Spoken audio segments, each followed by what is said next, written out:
Hello, everybody, and welcome to another episode of Autobiology, the podcast with me, your host, Jennifer Littlefleck. Today, I have with me Kashif Khan from the DNA Company. He is the CEO of the DNA Company, and I had the opportunity to meet Kashif at Dave Asprey's biohacking conference earlier this year, where at the time I was there, I gave him a sample of my DNA, and we are here to talk about it today, along with helping to educate you on the importance of really understanding your own biology. And, you know, I had mentioned to you, Kashif, offline that, this is really serendipitous for me because my podcast is called Autobiology because mostly I want people to really pay attention to their own body and understanding what may work for one person won't work for somebody else. And that couldn't be more true with what your mission is in getting people to identify, what their, potential, health issues might be in the future based on not only their genetics, but what are they doing in their daily lives that can either help or hurt them? So welcome to the show. Thank you. It's awesome to be here. And it was great meeting you that day. Yeah.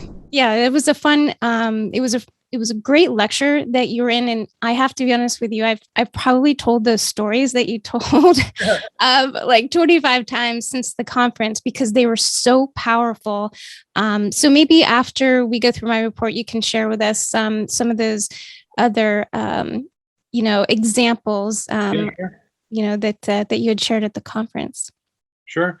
So in general, we spoke about it that day, but what we believe is that genetics, the whole science of genetics became that, like genetics, meaning what does this gene mean? What does this gene mean? What is it? That's not the way the human body works, which you know very well. And so our mission, just to explain a little bit more, is to understand, well, how does genetics mirror the body and actually, how do we actually decode this instruction manual we have inside of us, as opposed to finding a gene that causes a disease, which is a very small part of what genetics do. And we'll dive right in. Like we'll go through your results to sort of use you as a guinea pig and explain how that works, right?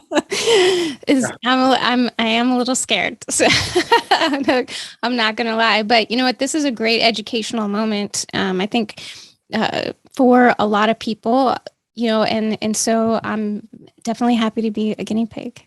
Awesome.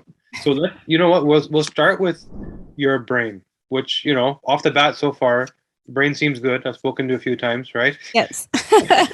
Well, what we're going to talk about is the neurochemicals, meaning all of these things that people are concerned of that are so hard to measure and grade, like anxiety, depression, addiction, irritability, procrastination, that you think are like personality traits, but really are hardwire in how do you process neurochemicals. And when we look at you, the one thing that pokes out is that your dopamine receptors, you have the absolute maximum binding capability. So dopamine is a chemical that allows you to experience pleasure or reward. So I ate something tasty, I enjoyed something, or I did something good at work, I achieved something. That feeling comes from dopamine, but in order to feel it, you have to bind the dopamine. You have to, these receptors in your brain literally have to bind, you experience, and then COMT, the enzyme, comes along to get rid of that dopamine and bring you back to normal. In between, there's one more gene called MAO, which kind of metabolizes and breaks it down. But the two main, sort of functions are bind, clear. So the interesting thing you're doing is you have the maximum receptors, meaning that you're experientially, it's very easy for you to experience pleasure and reward. So you're constantly kind of in that state from what you're doing, which also makes it seem like things aren't as interesting to you as they are to other people. There's certain people that seek reward and jump in and say, yes, let's do that. And I'll invest in this and I'll do this. And now I'm going to switch to this thing. For you, it's like, I'm not really interested. So outwardly, it appears almost flaky. Like, yeah, we had a meeting. We talked about 10 things and Jennifer only did 2 of them. And she never even started the other 8. Right? But those 2 that you did, you're going to do extremely well. You're going to binge on them. You're going to come back with a stack of paper that blows people's minds. Like, how did she do this? We would never dive that deep. Does that sound familiar? Yeah, it does sound familiar. And I will explain this to my husband after the fact. that would solve a lot of arguments. So what's happening is it's not that you're not interested or you don't care or you're flaky. You literally are getting reward so easily that you already feel like you've done it. Like I thought about it and then I jumped onto Facebook and when I was supposed to be working. Right? So, but the thing that takes you there, that gives you that sense of reward, it's hard for you to let go. You'll stay in that thing. So, five friends can tell you about five different Netflix shows, and you'll say, I'm not interested. But the one that you like, you're going to watch 6 episodes, right? Yep. Yeah. Yeah. Yeah. Yeah. So this is one small trait.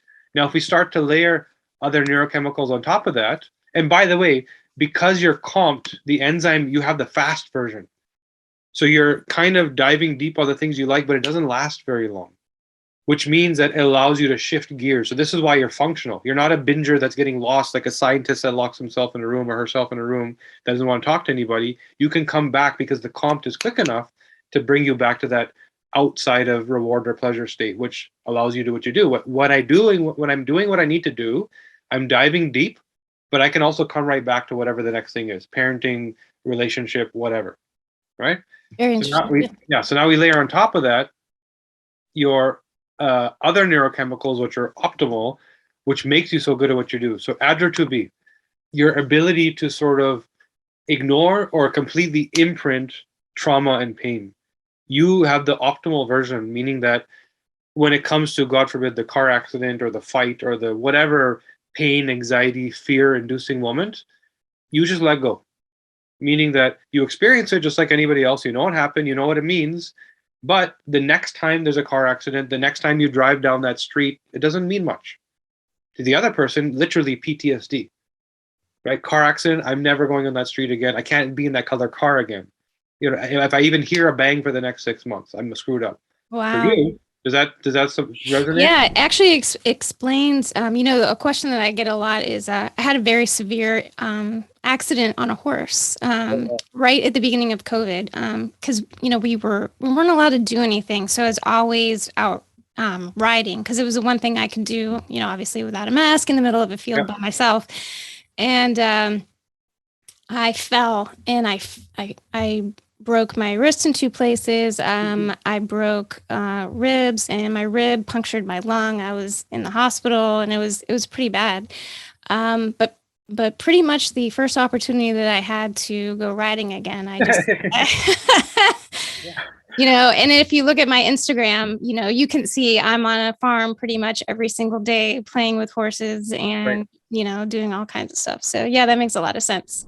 So literally your genetic capacity doesn't allow you to imprint the feeling, right? So you'll remember the moment, you'll learn from it, but the next time you come back to it, you're coming back to it with the logic, not the feeling.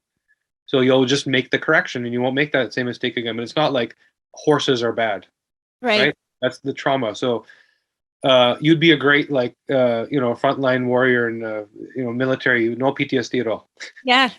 Okay. I will. You know what? I always said I probably should have joined the military, but yeah. But I have too many, I think, authoritarian issues, for that.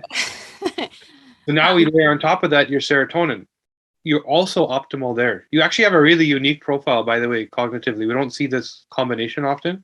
So your serotonin is also optimal. So now what we spoke of is sort of recall or imprint. How do you remember things? How does it impact you? Serotonin is more in the moment. How do you prioritize? How do you feel? How do you react? And because your serotonin is so optimal, it's very easy for you to deal with all the stimuli around you. So whether somebody frustrates you, shows up late, is chewing their food too loud, none of it bothers you, right? You kind of it's almost things that other people are noticing, you don't even know are happening, because that your response to stimuli is so low, only because you're so good at prioritizing things, meaning you can focus, right? You're not irritable, you're not except for the thing when you're in that binging moment. When you're in that binging moment, you get locked in the zone. Don't bug me, right? I'm busy. Right? Otherwise, I've been accused a lot of not noticing certain things about people in general or about situations, and so that makes a lot of sense. And I guess it's just, to me, it's just not a big deal. So I don't. It's not. So you're both not only not bringing the emotional intelligence to it, meaning that the recall of last time, it's okay. The pain I've let go, and I'll treat this as a new event. It's not like holding a grudge, right? So you treat it as new every time, right? Right. And in the moment, whatever that stimuli is, you can ignore it all, but that also makes you operate at sort of this macro level, right? You may miss the details, but you can think big at a macro level and do things that other people might say, oh, what do you, that's not, you're sort of out of your league. What are you doing? Mm-hmm. Yes. Right? Yes. So it's very easy for you to play there because the details don't matter, your big picture. So, but where serotonin is also very helpful is actually in sleep. So you have a greater ability to ignore the sort of stimuli of sun, noise, blanket being pulled, whatever, and sleep through it. So I don't know if you have any sleep problems, but melatonin is your go to sleep chemical, put you to sleep. Serotonin is your wake up chemical, your morning chemical, and you do really well in terms of regulating it. So you shouldn't at least have the problem of like people that wake up in the middle of the night and then they toss and turn and then they're stuck. I mean, I think that depends on, what's going on in your life and stress levels and all of that. But, I will say that since I started tracking my sleep, and so is my husband, it's very obvious that we have something is different between the two of us. I typically routinely get, 2 hours of deep sleep, 2 hours of REM, where if he gets 30 minutes of deep sleep, he's lucky, Oh, wow. and, so it's interesting. I'm not saying every night's a great night, but I have way more great nights than I have bad nights. Yeah, it's a lot easier for you than a normal person because of your serotonin levels. Right? Interesting. But the last neurochemical we'll talk about, because there's so much other stuff to talk about, is BDNF, brain-derived neurotrophic factor. So you're also optimal there. This is why I say your profile is so unique, because in a lot of the sort of mood and behavior type issues, the pathways that lead to them, you're optimal in all of them. So you must be a very pleasant person to be around, right? For sure. I mean, you'd be sort of that rock that people kind of lean on, right? Yeah, I could see that. Yeah. It's funny though, because I work by myself so much. I'm not really ever around that many people being, freelance. So, Yeah. but that's really interesting. So Yeah. what you're saying is people should invite me to their parties. Yeah, no kidding. Yeah. Yeah. That's interesting. So, I'm a huge fan of studying BDNF and raising BDNF levels, whenever possible. So, can you talk a little more to the audience about why BDNF is so important? Sure. So its primary purpose is neuroplasticity, so neural connection.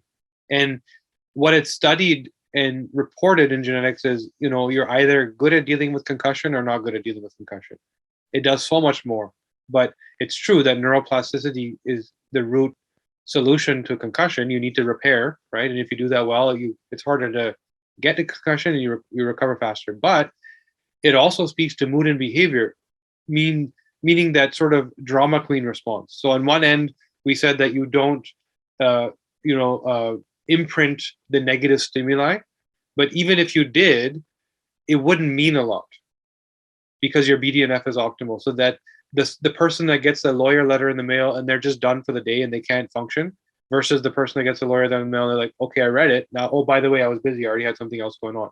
It doesn't mean a lot to them, that drama queen response. So you're optimal there. So you're likely to be able to cope. But again, you fell off a horse, broke bones, punctured your lungs, and you just processed it and dealt with it. It's not a weight on your shoulders, right? And the other thing it does is because it deals with sort of neural synapse and connection and neuroplasticity, it speaks heavily to your ability to develop skills.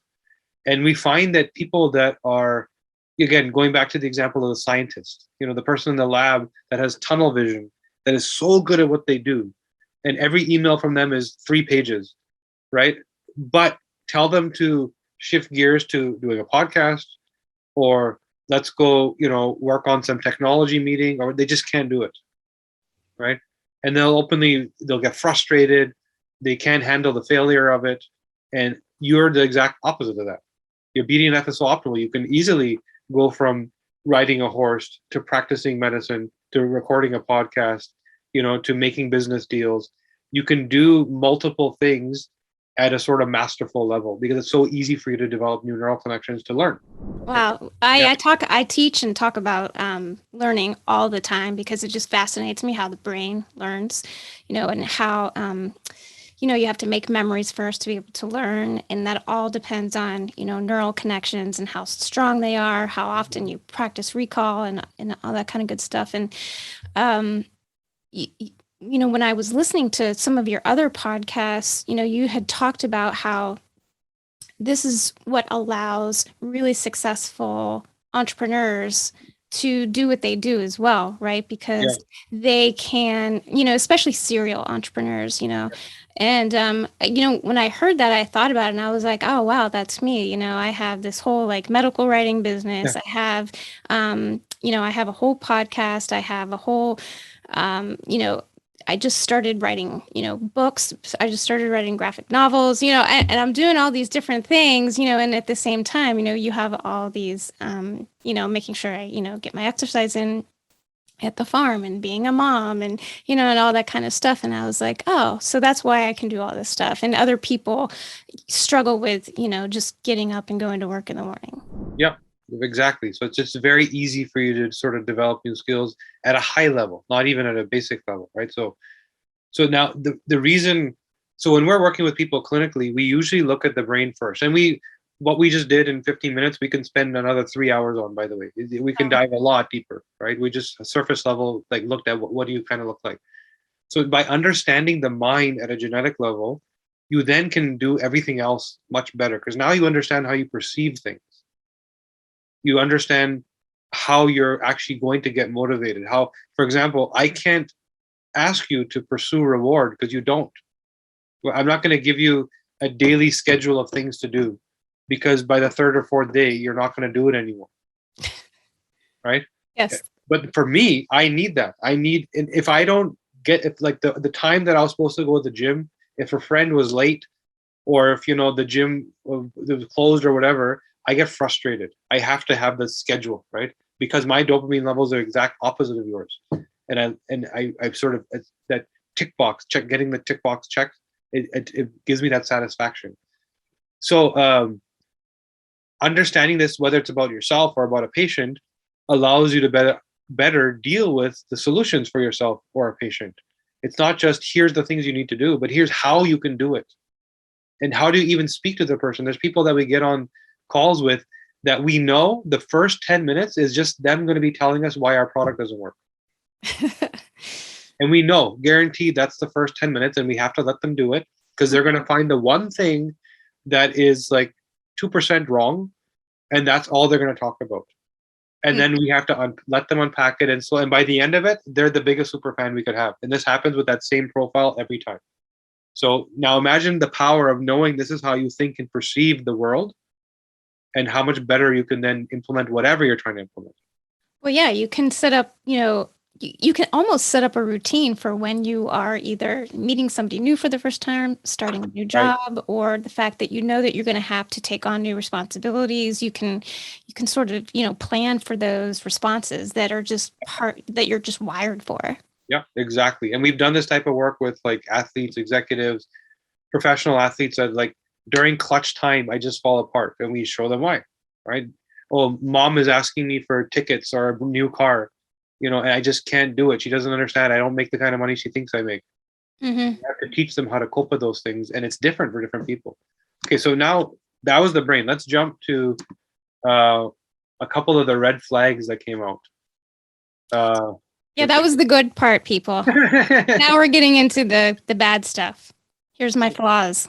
The area that stuck out, and this is, it's we're gonna get into what's going on, but the interesting thing about this is a perfect example of the difference between genetics and functional genomics. How do you actually make this actionable? Because in genetics, all I would be telling you now is you can expect an 80% likelihood of having some kind of cardiovascular incident. Yep. That's genetics, right? So what do you do with that other than walk away with anxiety? Nothing, right? Because I haven't told you what to do about it, but that's genetics, is that based on your profile, and actually based on your profile, there's an 80% chance that you're going to have severe cardiovascular issues. Right. That's what the numbers say. And that, goes right in line with the fact that my grandmother died at age 66, very, very young, from, I want to say, her fourth heart attack. Oh, yeah. And it makes perfect sense when I look at your genetics. Yep. Now, functional genomics is why? What's going on that's going to cause, you're not born with heart disease. It's Right. not, this is the difference between a genetic condition, sickle cell syndrome. You're born with it. You have it. There's a gene that's mutated, variant version that causes sickle cell, and you have it. You're not born with diabetes, cardiovascular disease, stroke, dementia. These happen 50 plus, and then all of a sudden they progress, and then treatment, or for some people, a really bad outcome, right? So what happened in those 50 years that led to that disease all of a sudden expressing? It was those choices that were mismatched to your genetic legacy. And what are those choices? Environment, the loads you're exposing yourself to, nutrition, and lifestyle.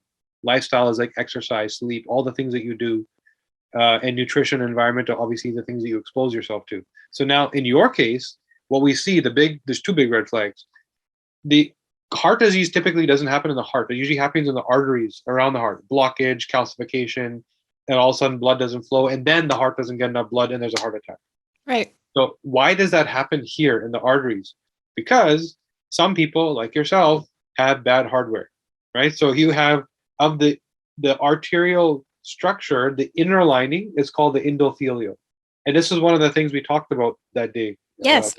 I love this talk. Yeah. I was sorry to sort of, voodoo this and make the talk. I know, it was me. Who knew? You're talking about me. Yeah. But this is the case. But the good news is you're at the age where now that you know this, you can 100% avoid it. Now that you know what to focus on, right? Right. So that inner lining, you have a very bad quality version of this. Paper thin, prone to damage. But what does that mean? Why would it get damaged, right?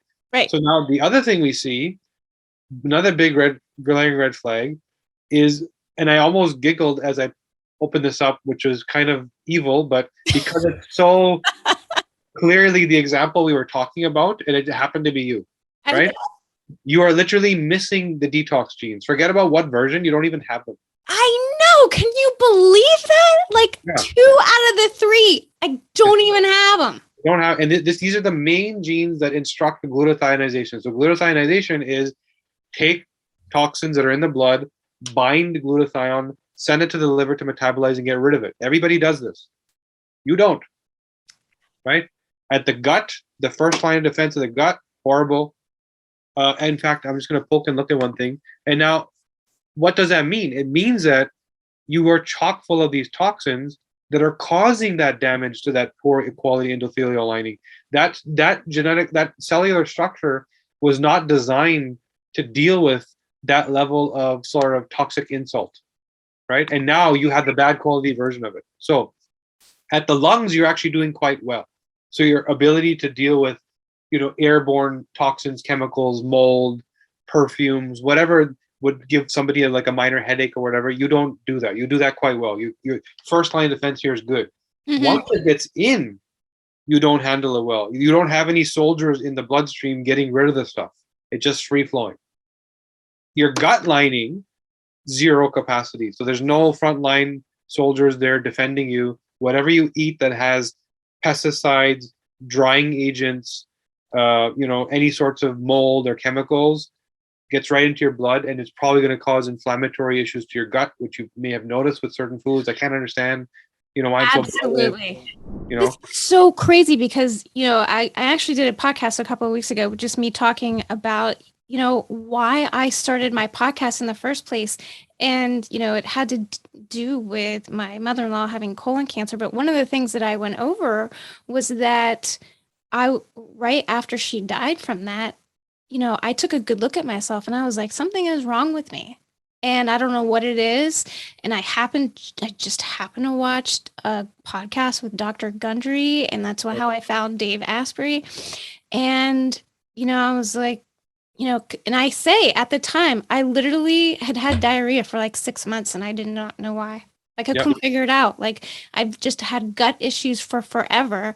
And until I made some massive dietary changes, it did a 180 Yep. just from food. And this is why. So your gut, literally the detox capacity is zero. It's non-existent. Which, so we're not even talking about what version of the gene do you have, how well do you don't do it. You literally don't have the genetic instruction. So something as simple as bread. Well, guess what? Whereabouts do you live? I live in Pittsburgh. Pittsburgh. So you have a winter, right? Oh, So, yeah. yeah. So any of the areas where there's a strong winter, there's usually storage of wheat and grain so that there's enough bread, through the winter. And in order to, for the farming to catch up, and you know this, like you're on a farm, they use drying agents and chemicals to dry the wheat faster so they can get more yield. Mm-hmm. That stuff is super toxic, right? That stuff in Europe, it's illegal, by the way. They're not even allowed to use it. Wow. So one particular chemical, which is used quite a bit in North America. So that stuff, your gut doesn't have the ability to clear. So not only is it going to cause an inflammatory insult at the gut, which could lead to IBS, Crohn's, irritable bowel syndrome, 6 months of diarrhea, Yes. right? Because what happens? Okay, 1 year, 2 years, 5 years, 10, 20, 25 years of that constant exposure that you're not matched to, eventually you cross the threshold where your body gives up. And then it's 6 months of diarrhea, right? Yep. And then you have to heal it, not with a pill because you're still causing that inflammatory insult. It's by removing the load that your body can't handle. So at the time you didn't know what was going on, but you intuitively did kind of the right stuff. So now we know your detox profile sucks. Yes. So there's stuff for sure in the blood causing this inflammatory insult to this poor endothelial that you have, right? So Right. what then does the body do? The body recognizes this inflammation here, and it says, that's no good. We're going to send cholesterol as a hormone to reduce that inflammation, which is what your body will start doing. When cholesterol meets toxicity, it hardens and gets deposited, which is what's going to happen if you don't clear that toxicity from your blood. And then you get that buildup of that cholesterolemia, which again, it takes decades and decades and decades. By the time you're 50, your doctor says, well, your cholesterol levels are elevated, and it seems like you might even have a blockage. You need to get on a statin, a Lipitor or some other kind of statin. And we're now masking the symptom, which took you 30, 35, 40 years of wrong choices to get to. All you really need is to support those genetic gaps and holes. But now in your case, guess what? There's another layer. In your case, not only is all this happening, your lipid transport, your ability to move cholesterol around is the worst possible. We very rarely see this, by the way. So in the report, it will tell you high risk of Alzheimer's, dementia, and stroke. Right? Yep. Good old APOE4. Yeah, APOE4 is, and it's a well-studied gene. It's typically in genetic tests, but again, the genetic test will tell you elevated risk of Alzheimer's. And then the belief is, I just have to wait and see if I get it. And that's where things kind of fall apart, where I can't tell you how many people have been referred to us by friends or whatever and say, you know what, I don't want to take a DNA test because I don't want to know if I'm getting Alzheimer's. Because they actually don't have any idea how, and this is not their fault. Our medical system does a really good job of acute care, solving emergencies. Completely agree. Yeah, and that same top of the line. Amazing, but that same modality toolkit is applied to chronic disease, where you believe it's the same thing. Where wait for the problem and then mask it. So when a typical genetic test tells someone you got an 80% chance of Alzheimer's, which is what somebody would tell you with your genetic test, it's now like, okay, well, that's most likely. I better start planning, because it's most likely coming. Well, why does the Alzheimer's happen? What does that gene do? What that gene does is lipid transport. So what is happening is there's certain things that can cross the blood-brain barrier. Very few, but certain things, including mutated proteins, frayed amino acids, right? Muscle fiber, that type of thing. Right. Which can then, and when they cross the blood-brain barrier, start to interact with healthy tissue, and you all of a sudden get to this sort of state where your brain has been loaded with the wrong stuff, in simple terms, right, and leads to broken neural linkages, etc. So fasting is one simple fix. If you don't have the ammunition in your body, these mutated proteins, frayed amino acids, there's nothing to cause the broken neural linkages, especially with your good BDNF, right? So if you were to fast 2-3 days a week, that would eliminate the ammunition, right? Right. If you were to do other things to reduce your toxic load, there's less need for your body to use cholesterol as an anti-inflammatory hormone. So you reduce that ammunition, which is the trigger that leads to the problem. So as opposed to waiting to see, you can now intervene and just prevent it. So this is where we go from, like I said, genetics to, hey, 80%, good luck, to why is it actually, what's the biochemistry? What does that gene actually do? And then now that we know what it does, we can now start to recommend, take this supplement, eat like this, exercise like this. For example, I would tell you, don't do cardiovascular exercise. That was in the report, and I was a runner. I did triathlons and all that kind of stuff, and I read that and I was like, wow. And so, what's funny is I've actually just been kind of doing more heavy lifting stuff at the farm and just trying to get in my workout from a strength perspective, and I'm actually doing better. Yeah, Cutting out the cardio. Yeah, even just so, first of all, the cardio would add to that inflammatory load, which you don't cope with. Some people, we tell them, yeah, go do it. It's good for you. For you, it's not. And if I even just look at you, I mean, we're going to look at your hormones, but I would predict that you're more androgenized, meaning that there's more testosterone, right? Which also speaks to lifting heavy things, pushing heavy things, and you'll most likely feel better. So that speaks to longevity. Testosterone is what gives you that. Well, let's talk about that, because my profile said I'm balanced, like between the two. Okay, let's take a look. And I didn't really understand what that meant. I'm very familiar with, people being either estrogen dominant or androgen dominant, but I didn't really understand the whole balanced. The way we look at hormones is in a cascade. And it's very important to look at them that way. And this is why, by the way, most genetic tests don't even include hormones, because for the most part, hormones aren't actionable, meaning that if I just tell you how you deal with progesterone, I haven't really told you much. So let me just share this. Well, I find this to be very important because I talk to a lot of women about, their hormones and trying to explain. So I think this is really important. This is huge for, and I would say the place where we probably had the biggest impact is in female hormone health. It's that delta value of it just sucks so bad. The doctor told me it's my hormones. I'm supposed to have problems. To like, there's no need for problems. And Don't even get me started. But yeah, so please proceed. So here's what's happening: is whether you're a man or a woman, you do the same thing. You take cholesterol, you create progesterone. Progesterone converts into testosterone.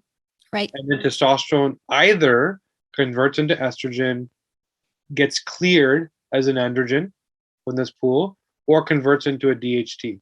Right. So the reason you were told you have sort of a mid-level, first of all, your initial hormone production is not that, the volume is low. So this initial pool of testosterone is low, right? Okay. But you're not converting it all into estrogen because you're clearing some of it first. So this is why they called you co-dominant, because if this was a red light here and the rest of the map was the same, red light here, no DHT. DHT, by the way, is the manly man testosterone, where you have a ripped, jacked muscles with all the striations and you look like Superman. Right. That's what DHT it is, but it also kills your hair follicles and gives you prostate problems, right? It's toxic. Right. So for you, what the report is trying to tell you is you make some hormones, not a lot, but you make some. Then before converting them all into estrogen, you get rid of some. So you utilize the testosterone that speaks to your jawline, your sort of more petite frame. It's probably harder for you to put on weight and fat than a typical person. You're closer to like a Kendall Jenner than a Kim Kardashian, right? So Kim would be like mega estrogen, no testosterone, right? Which would give her that shape and figure. And right. So and this is what we call co-dominance. You're right in the middle, which is a good place to be, because you have the testosterone being utilized for sort of longevity, vitality, strength. You have the estrogen for mass, all the feminine hair, skin, quality lining for fertility, that type of thing. Mm-hmm. You're not producing DHT. If you had DHT, you would look more like this plus the DHT, Mm-hmm. you would look like an Olympian. Like we would see every ripple of every muscle, and your six pack, would be Yeah, there. you definitely can't see my muscles, but I put on muscle very easily. Yeah, you should be able to put on muscle easily and get strong, Yes. right? Yes, Uh, but you can't see it. you can't see the ripples because the No. DHT is not there. So now we move forward and look at your estrogen toxicity. This is another big, huge red flag. What we see is in that monthly cycle, you convert uh, the testosterone into estrogen to some degree. Right. Before clearing it, you first convert it into 2, 4, or 16 hydroxyestrogen. You have a red light here, which means you don't create the nice one, the good stuff. You create both of the somewhat toxic and the highly toxic estrogen metabolite, which means that, yeah, it's not the best, but again, knowing this early, you can do something about it. If you Okay. do know this, and just like the typical American woman, 85% of women spend a long time on the birth control pill. That's more estrogen, leading to more estrogen toxicity. More and more women are starting to take hormone replacement therapy as they age for youthfulness and osteoporosis and various different issues. That's more estrogen, leading to more estrogen toxicity. Why is it that, and we talked about this also when we met in Orlando, Yes. was, why is it that so many women at the menopause age get breast cancer? Why does it happen at that time?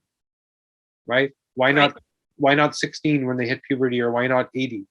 Yes, it does happen at that time, but the huge majority happens during menopause. Because menopause is when you stop having a menstrual cycle and getting rid of this stuff, right?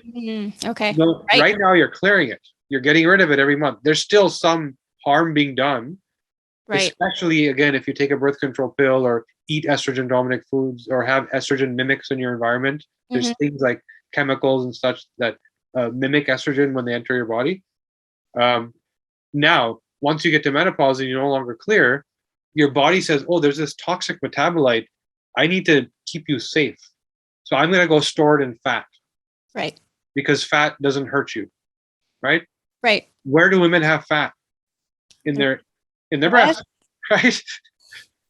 Yeah. And what happens when you send all this toxicity, and maybe at that age you also start taking hormone therapy because your doctor says you're menopausal and it's a good idea, it's going to keep you young, good for whatever, right? Right. That's where all that cellular structure that's in the all the sensitive glands were never meant to deal with this. And why so many women at that age all of a sudden have that inflammatory insult that leads to the cellular damage that leads to cancer formation. Right. So I find this highly interesting because I've researched a lot on hormones, and I'm hugely about how should I say this?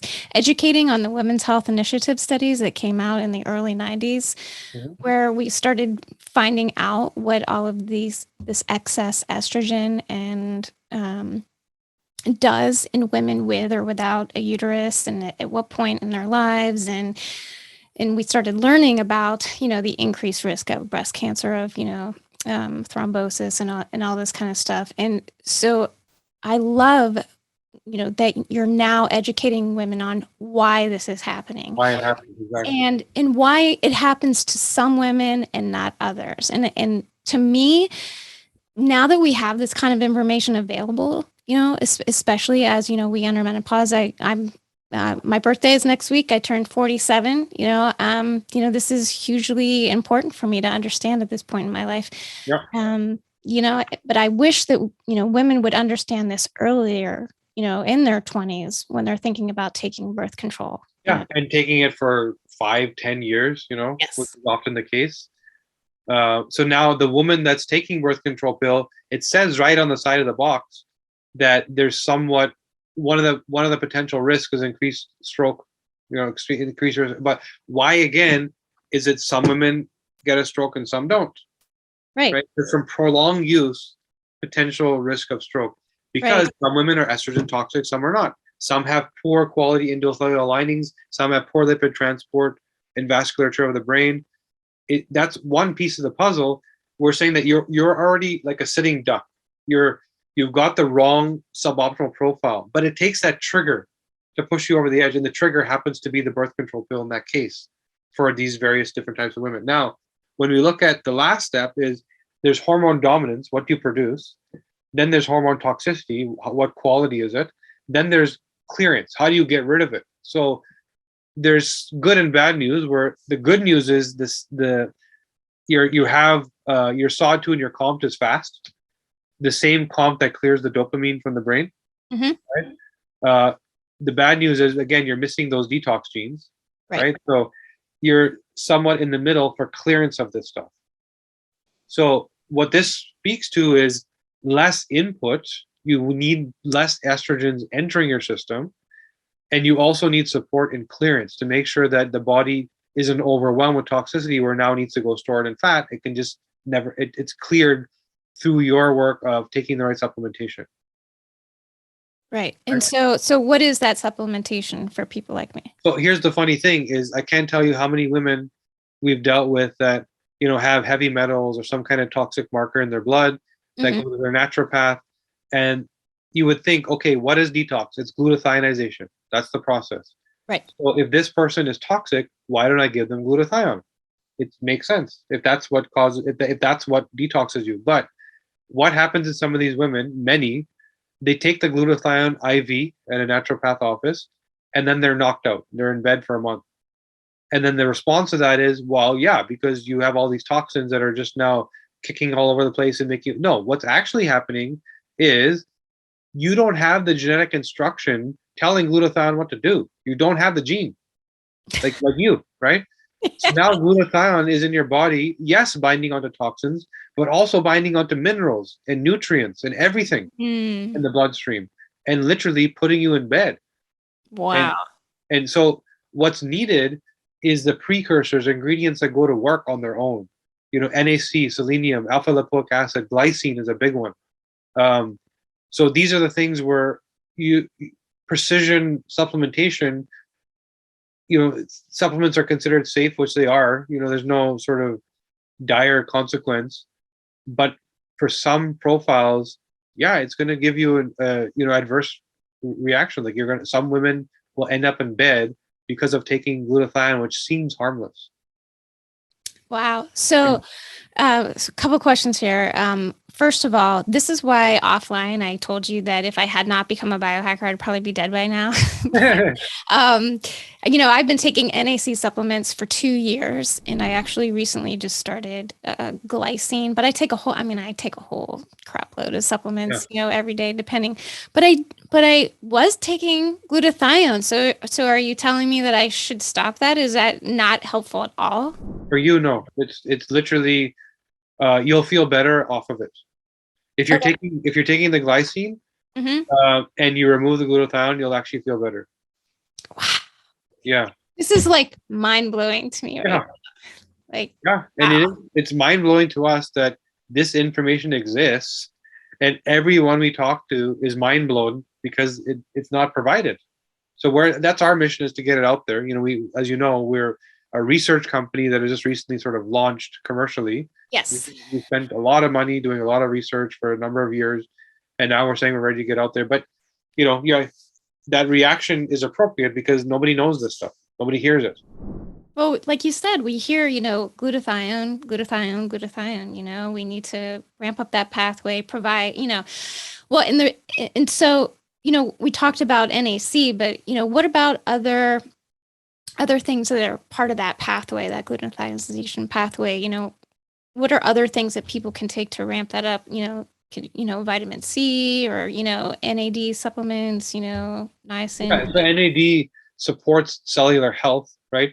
The other thing that should be considered in combination with dealing with detox and glutathionization is mitochondrial support, which, by the way, you do a really good job. So your cells take in oxygen and nutrition to create energy. And in that process, they create oxidants, which are toxic. Right. And you do a really good job of getting rid of those oxidants. You have the optimal genes there. So that's the one sort of saving grace in your detox profile. But anything you can do to support the mitochondria allows a cell to be under less stress to support everything else. So this is why some people who, they get COVID and they get super sick and they can't understand why. It's because metabolically they're not healthy. They may not have a labeled disease yet that they're being treated for, but they're just in a metabolically unhealthy state. The cells are under a lot of stress. And that's that period of, I'm not 50 yet, so I don't have diabetes, but Right. I'm also, 35 plus, where my cells are under enough load where they're stressed. I just need that something to push me over the edge. And that thing happened to be COVID, right?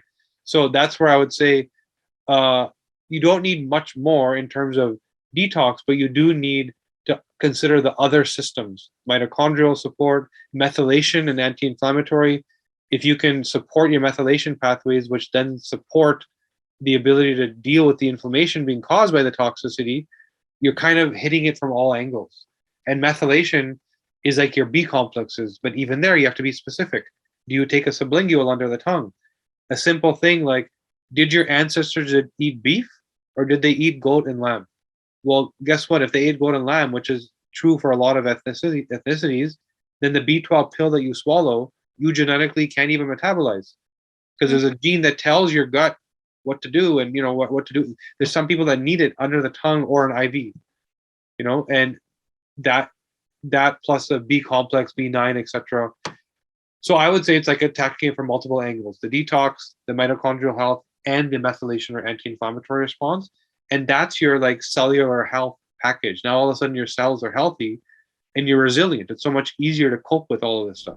Absolutely. You know, and I want to go back to something that you said about, the fact that, you need to support all the systems. And, what irritates me sometimes is when I hear people who have been told that, this thing that they did over here doesn't really affect their body over here, And to me, that couldn't be more wrong. I mean, everything is connected. Everything in your body is connected. Like you said, because somebody was already at a high load, high toxin load metabolically, it was, not necessarily, it could have, if it wasn't COVID, it would have been something else to push them over the edge, and so I think that that's what people don't realize is, everything that you do affects your whole entire body. It's all connected, Yeah, and it's all, so you got to think of disease and the symptoms that we complain about. The reason you go to the doctor, something hurts, and then you're trying to figure out what's the cause. That thing is like a spoke out of the central hub of the system failure. You're already doing something wrong. It probably started 15 years ago, maybe 20 years ago, right? So this central hub is that cellular health issue. And it can be different reasons for different people: detox, methylation, mitochondrial health, hormonal health, cellular structure, like bad quality endothelial. There's different reasons why, right? So now that thing eventually starts to have these spokes of like headache, eczema, gut issues, diarrhea, right? Possibly a cancer, or that it could always be drilled back down to something central and foundational, which is true like system health. And if you deal with that thing, all of these spokes go away, right?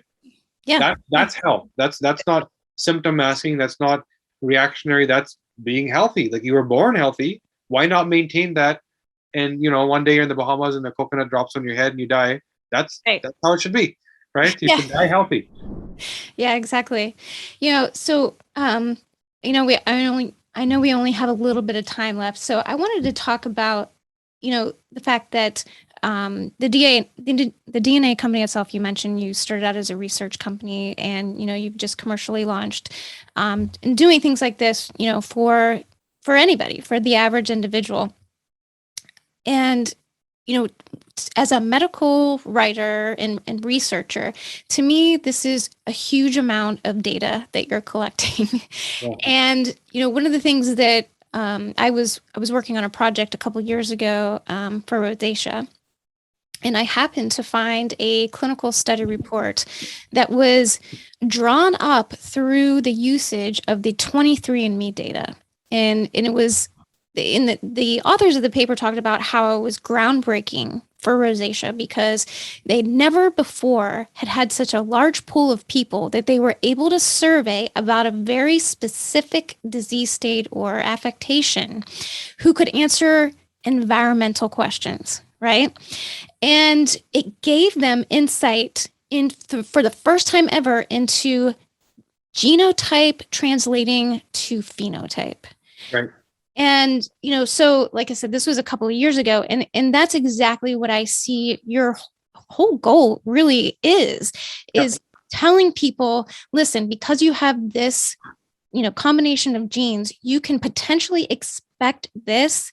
And I say potentially because, as we've discussed today, there are things that you can do about it. So I guess my question to you is, as you collect this aggregate, metadata, can you see yourself, trying to educate on a larger level about how to, tell people how to look at biomarkers before they prescribe specific drugs, or use this as a biomarker, basically. Yeah. So that is our mission. Like exactly, you just described it, which is here's the suboptimal profile, here's the condition. In between is environment, nutrition, lifestyle choices. That's the load that takes you from maybe to certainty. Like I got this thing now, right? Those choices you made.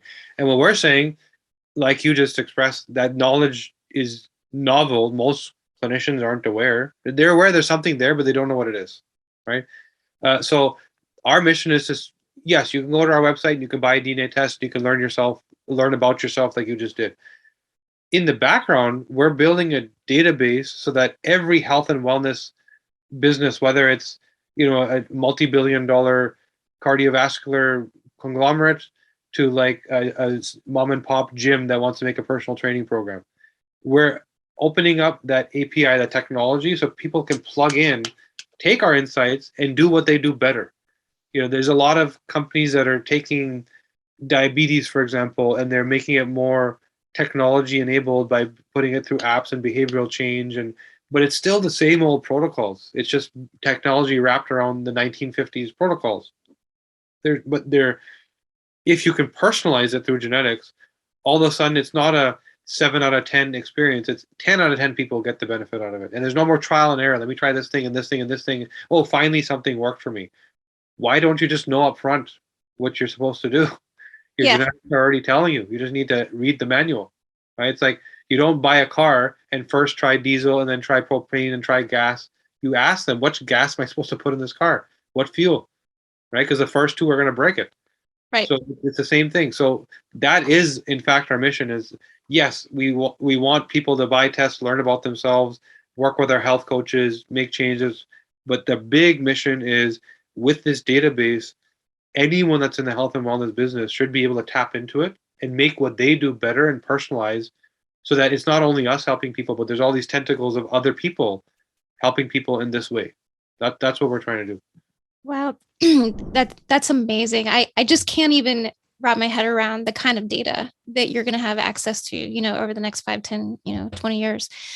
For right now, can you explain to people like the different options they have when they come to the DNA company in terms of, services that you provide? Sure. So it starts with the test, right? So the test is sitting there on the website. It's the main product. And from there, what we're doing is saying that, often there's people that have a test that want to learn about themselves, right? And that's fine. There's people, for the most part, that have a pain point. I need to lose weight. My mother had breast cancer. I don't know why I keep getting these headaches. Those people typically need guidance and coaching. So we've built these coaching programs to say that, well, if everything else you've tried has failed you, it's because the modality is wrong. You don't just go to the doctor once every 6 months. It's all the in between. Right. All the habits and how you eat and how we need to work with you on that stuff. So we've built these coaching programs that are driven by the genetic insights. We know what you need to change. The red flags are there. And it's not about masking the symptom. It's about finding out what you're doing wrong at the genetic level. And then we work with you for a number of weeks to get those things better. And it's, we have self-serve digital programs all the way up to multi-$1,000 biohacker level programs for people that want to dive super deep. And that's probably the most important part is, now what do I do with this information? Exactly. Right? Yeah. And beyond that, because we have the algorithms that sort of populate the reports, we know what we recommend to people. We're starting to curate those things. And we built this unique marketplace. Think about if you went to Amazon and Amazon had your DNA and they're only recommending to you what you actually needed. That would be amazing. Yeah. That would save me a lot of money. Yeah. So we've built that, and it's launching in about a month and a half. Wow, that's amazing. Well, sign me up. Yeah. I need some help. Yeah. It's funny because I mean, I didn't know what I wanted to do with my report until I got it. And now that I see, I definitely know that now that I need coaching moving forward, to make sure that, I am doing the correct things. The glutathione thing is still blowing my mind. I got to be honest with you. But now look, think about how much money I'm going to save not buying liposomal glutathione anymore. Yeah. Knowing that it doesn't do anything for me. Yeah. And it's doing something. You're just getting 10-20% of the benefit and also causing damage at the same time. Yeah, exactly. So this is just, I think that what you're doing, Kashif, is going to transform healthcare as we know it in the future. I agree. This That's single thing. Yep. That's our mission. Thank you for saying that. Yeah, absolutely. All right. If anybody wants to look you up, what are your handles? What are the best place to find you? So it's the DNA Company is the website, thednacompany.com. My personal Instagram is KashKhan Official, so KASHKHAN Official. And from there, you can find the podcast if you want to learn more. That may be a good place for people to start. Go listen to a couple episodes to hear actual stories of things we've done for people, Yeah, there's more it's coming. amazing. It's amazing. And your podcast is called Unpilled, correct? Unpilled, yeah. Unpilled. And they can also watch it on YouTube as well. Right, correct. Yep. Yeah. And our corporate Instagram is the DNA Co. The DNA Co. Okay. Yeah. So, all right. Make sure I capture all that stuff in the show notes. But sure. All right. Well, I'll leave you with a parting thank you. When I saw that I was missing 2 out of the 3 detox genes, one of the recommendations in the report, which I adhered to, was stop drinking alcohol and do not ever drink again. Yeah. And I was like, oh, well, okay. That was that. Yeah. So, and it's hard for some people to change, but you're a binger, so when you like something, you'll do it, right? Yes, exactly right. So, all right, great. Well, it has been a fantastically enlightening chat with you, Kesh. That was awesome. This was more than I could have hoped for and expected. And everybody, if you want to see more interviews like this, head over to Kesh's podcast, Unpilled. All right. All right. Thank you. Thank you.